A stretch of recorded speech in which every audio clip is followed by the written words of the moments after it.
ሙልጭ አድርጎ ከተጠቀመባት በኋላ ገንዘቧን ከወሰደ በኋላ ወጣትነቷን እድሜዋን እና ከወሰደ በኋላ እሱ እኮ አግብቶ ሌላ 3 ልጅ ወለደ።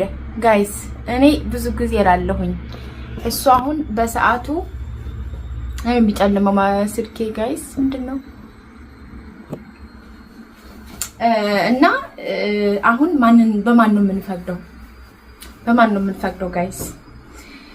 እኔ ብዙ ጊዜ እላለሁኝ ወንድ ልጅ አብራችሁ እስካለ ድረስ ነው። ከዛ ውጭ ግን ምንም ብዙ ጊዜ ማለት ነው ገንዘቡን እንዴት እንደምናመጣው እያወቅነ ግን በህይወታችን ለሚመጡ ሰዎች ዝም እንላቸዋለን። የሆነ ነገር እያጠፉ እያየናቸው ዝም እንላቸዋለን እና ዝም ማለት የለብንም ጋይስ። እኛ ተቃጥረን ያመጣነውን ገንዘብ ያለ አግባብ ያለምን ሲሄድ ዝም ማለት የለብንም። እኔ አሁን ግራ የገባኝ ነገር እኔ እሱን ብሆን እደበቅ ነበር። ጭራሽ ሚዲያ ላይ አልመጣም ነበር ጭራሽ ማለት ነው። ሰላም ሰላም፣ እንዴት ናችሁ ውድ አገሬ ልጆች? በያላችሁበት ሰላማችሁ ይብዛልኝ። ሙሉዓለም ነኝ። ዛሬ ልብስ እየተኮስኩ ነው ጋይስ። ልብስ እየተኮስኩኝ በግድ ጨርሻለሁ።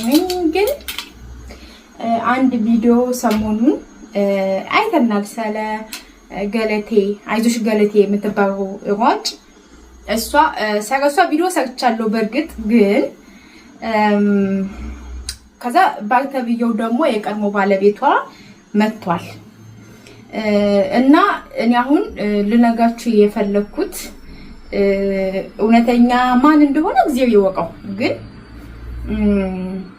ለማንኛውም ሰራሱ ላወራ ነው እና እንዴት ናችሁ? ደህና ናችሁ ወይ? ደግ ናችሁ ወይ? አገር ሰላም ነው ወይ?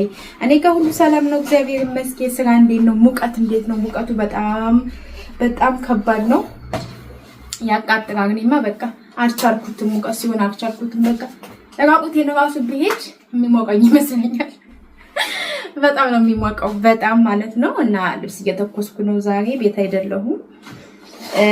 እና ውዶችዬ ቪዲዮን ላይክ በማድረግ ጀምሩት። ለቻናል አዲስ ከሆናችሁ ሰብስክራይብ በማድረግ ቤተሰብ ሁኑ።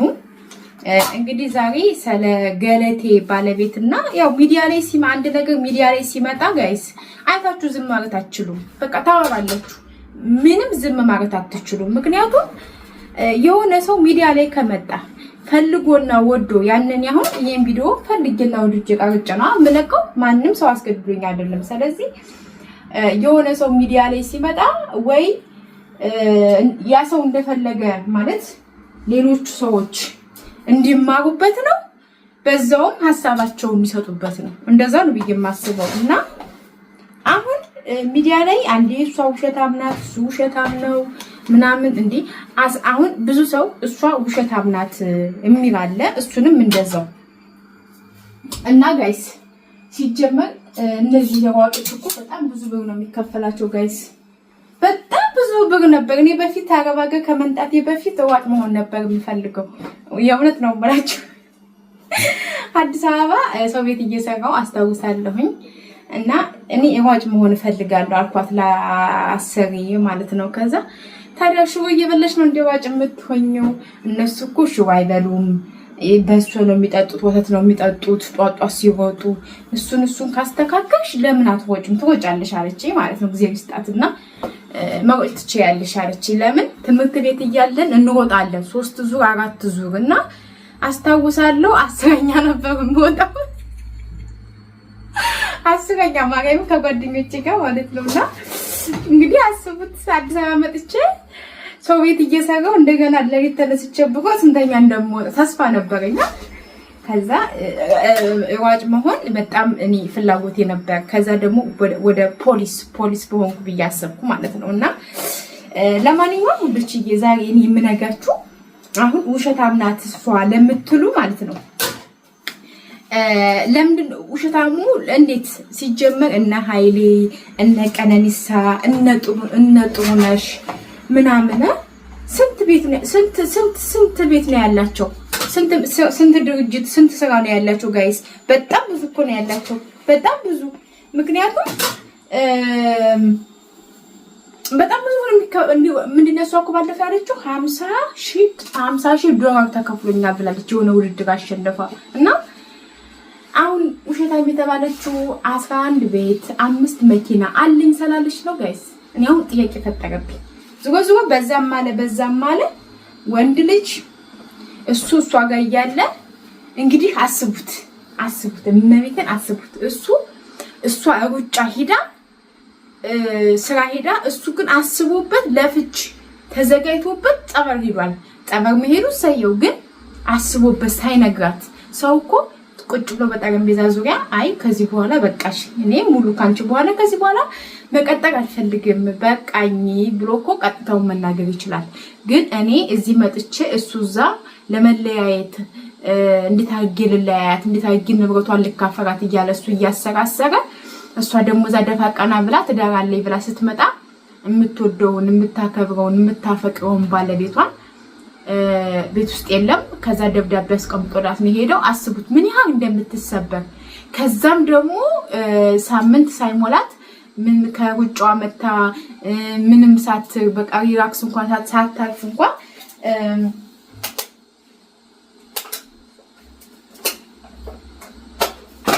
ሳታርፍ ነው እንግዲህ እሱ ፍች የጠየቀው ማለት ነው። እና አስቡት ምን ያህል ሞራላችሁ እንደሚጎዳ ምን ያህል ሰው ማመን እንደምታቆሙ እና በጣም አሳዘነችኝ እሷ ማለት ነው በጣም። እና አያችሁ ወንድ ልጅ ምን አይነት መሳይ እንደሆነ እግዚአብሔርን እኔ በጣም ይገርመኛል።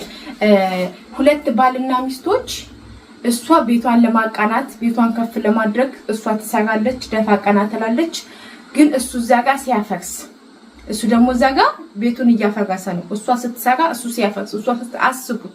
በዛው ልክ ደግሞ ሴቷ ወንዱ እየሰራ እሷ ስታፈርስ እና ህይወት በጣም ትገርመኛለች። ሚዛናዊ አይደለችም። እግዚአብሔር በጣም ነው የሚያሳዝነው። በተለይ ደግሞ ሴት እህቶቻችን በተለይ አረብ ሀገር ሰርተው ሩጫ የትኛውም አረብ ሀገር በሉት የትም በሉት ከኢትዮጵያ ወጣችሁ ስትሰሩ ያቃጥራል። እነዚህ ልጆች ከኢትዮጵያ ወጥተው ሲወዳደሩ ሙቀት አለ፣ ብርድ አለ፣ ንፋስ አለ፣ ብዙ ነገር አለ።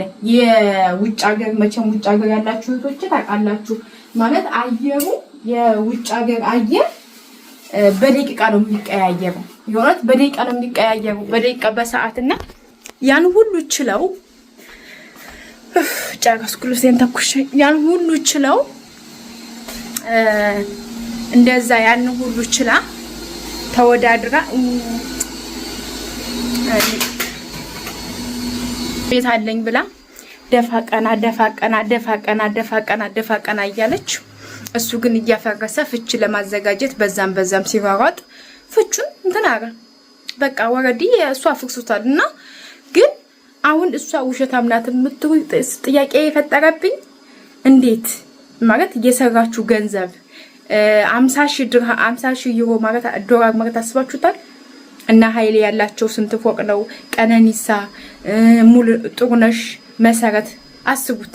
ከዛም በላይ እሷ ህይወቷን ማለት ሴትነቷን እናታለች መውለጃዋ ምናምን እስካሁን ድረስ መውለድ ትፈልግ ነበር አልወለደችም። እሱ ጋር ፍርድ ቤት ስትካሰስ አስቡት። ይሄ ከገንዘብ በላይ ነው። ይሄ የሴት ልጅ እድሜ ከገንዘብ በላይ ነውና እሱ አግብቶ 2-3 ልጅ ወግዶ እየኖረ ጭራሽ ሚዲያ ላይ መጥቶ ውሸት ነው አለ።